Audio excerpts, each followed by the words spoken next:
Para entender la historia de Eje 3 nos tenemos que ir a 1989. La Argentina era un quilombo, la hiper estaba en su punto más alto, la pobreza se disparó y para colmo había cortes de luz generalizados.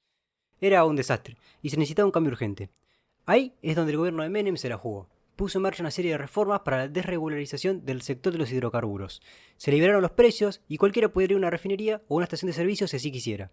Así se abrió la cancha para la competencia. Pero el decreto había unas cuotas de producción. Imagínate, o sea, si te pasas de vivo queriendo sacar más petróleo de la tierra, el Estado te iba a sancionar. Con el decreto se dan acuerdos momentáneos más laxos. En este contexto, ya en 1994 tiene el Austral, y con el plan de estabilización menemista prácticamente terminado, y ya iniciándose el plan económico de un gobierno que en ese momento gozaba una tranquilidad total después de haber aniquilado la inflación, nace Eje 3 Combustible Sociedad Anónima. Ojo, aclaro, no era una pyme, era una sociedad entre tres pesados del sector. El grupo Soldati, actuales dueños de Puma, con Santiago Soldati a la cabeza, los cuales eran accionistas importantes de Telefónica, Aguas Argentinas, Gas Natural BAN y FEPSA, todas ligadas a las privatizaciones de los 90 con Menem a la cabeza. La petrolera Astra, ligada a Repsol, y la privatización de YPF, para que después fue comprada a Repsol y fue absorbida por la misma.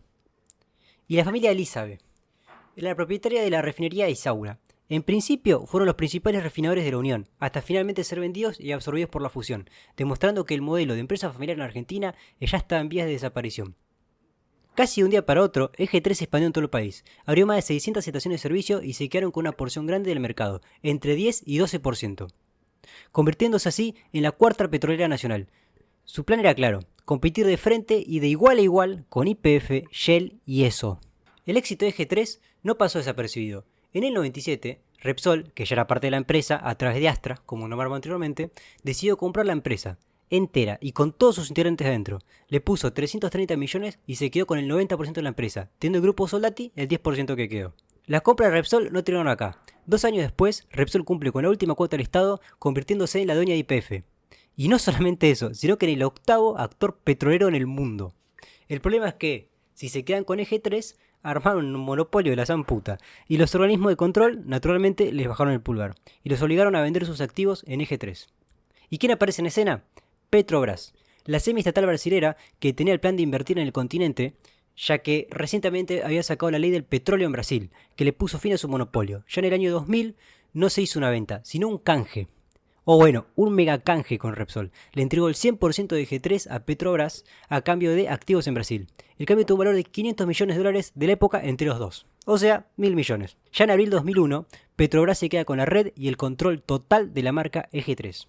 Solo 7 meses después de que la petrolera brasilera la adquiriera, se dio el hecho que marcó el principio del centenario en Argentina, la crisis del 2001. No fue un hecho para nada aislado ni repentino. Ya en las elecciones legislativas del 2001, si sumás los votos nulos con los votos en blanco, te da el 32% del electorado. Y si contás las abstenciones, el número llega al 75%. No solo en Argentina se gestaba una crisis de deuda y de insostenibilidad cambiaria y macroeconómica, sino una crisis de representatividad.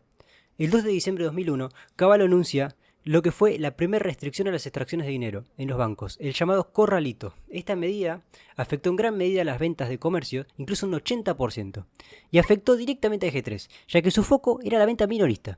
A principios de 2002, ya con Eduardo Duhalde a la cabeza y con la devaluación del peso, que pasó de un peso, un dólar, a 3,80, terminó de dar el golpe a la petrolera, obligándola a subir sus precios, ya que en su mayoría eran importados, viéndose totalmente mermada su rentabilidad. Aunque Petrobras mantuvo el nombre de Eje 3, todo este tiempo, el boleto ya estaba picado. A partir de mediados de 2002, las estaciones de servicio empezaron a cambiar el cartel, y luego de Eje 3 fue desapareciendo poco a poco y en lugar apareciendo el de Petrobras. La disolución final se dio ese mismo año, cuando Petrobras compró también los activos de Pérez Compaq y se consolidó en la Argentina. En 2004 se formalizó. Eje 3 Sociedad Anónima se fusiona con Petrobras Energía Sociedad Anónima, y el nombre de Eje 3 Combustible quedó oficialmente archivado. Se convirtieron en Petrobras y después en Puma. Pero ¿por qué yo, habiendo nacido en 2003, pude ver estas estaciones de servicio funcionando? A ver, hubo remanentes de la marca. Tras su desaparición formal, algunas estaciones pasaron a ser estaciones genéricas. Terminaron manteniendo los carteles, pero por comodidad, no por otra cosa.